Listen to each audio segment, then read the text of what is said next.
Jiu-jitsu. 그 약 орчин үеийн насвалжуулалтын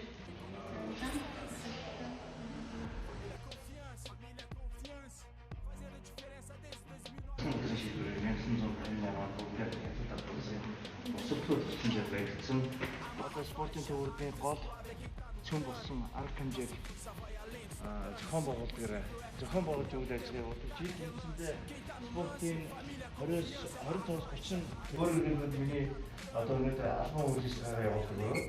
За энэ үрээ бол албан үйлчлэл спортын төвөрний санхүү ялангуяа энэ нэг их компаниуд энэ 63 Жуулгийн маш олон сүүлийн мундаг таасан.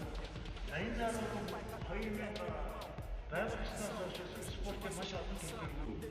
За бүгдээ юу яриад өгч байгаа. Тэгээ боддог нь танд